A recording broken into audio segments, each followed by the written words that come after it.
But let me tell you about that vote on the Dodd-Frank measures. This is a rollback of a lot of the protections of Dodd-Frank that were put into place after the 2008 financial crisis. The vote was 67-31 in the Senate. Now it moves over to the House of Representatives. We'll see whether they make any changes, but it softens a number of the provisions in there that the banking industry had felt were onerous for a number of years. The White House is signaling that they will sign it. They'll support it depending on what comes out of the House of Representatives. So that's one to follow. Also over at the White House, we had the president yesterday out on the road, but signaling that he might not be done with tax cuts, saying that there might be another effort later this year. He and Kevin Brady have been noodling over some ideas. Here's what the president said.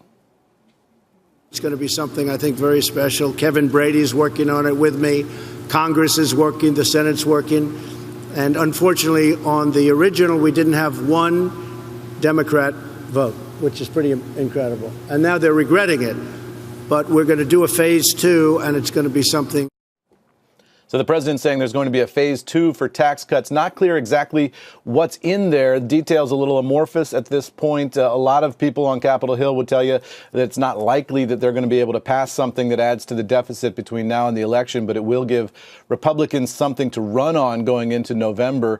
So that's something to watch for. And also to watch for Larry Kudlow arriving in Washington today. He'll be attending a trade meeting down at the White House. Larry Kudlow named yesterday by the White House as the new National Economic Council Director. One of the questions here for Kudlow's tenure will be, how will he and the president get along on the issue of tariffs? The president has been in a protectionist frame of mind recently, proposing and talking about a number of tariffs, including up to $60 billion in tariffs on Chinese goods coming into the United States, restrictions on investment, restrictions on visas for Chinese travelers coming to the United States. All of that under discussion right now at the White House. Larry Kudlow, an opponent of across-the-board tariffs. How will he deal with that mindset in the White House? Kudlow on CNBC yesterday said that he and the president have reached an understanding about their disagreements. Here's what he said.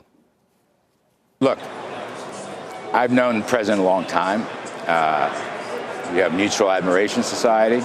He is the president, so it's a different role, and I will abide by that.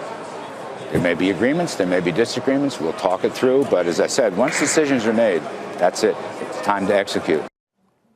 And Andrew, I talked to Larry about this yesterday, and what he said was ultimately he believes that his job is to argue and advocate internally for his point of view. But once the president makes a decision, he said that's final and he will live with it and advocate for it and execute on it as National Economic Council Director. So that might be a little bit different than we saw Gary Cohn playing the role of the anti-tariff advocate inside this White House. Gary Cohn was reported to have been doing everything he could to oppose tariffs, including there were efforts to postpone meetings that had been scheduled on the subject, to postpone announcements. Infighting internally was pretty intense on those tariff announcements. Kudlow, though, signaling that he will go with what the president wants. The president said that Larry Kudlow has come around on tariffs and now views them as favorable as a negotiating tactic, not tariffs as tariffs, but tariffs as a negotiating tactic.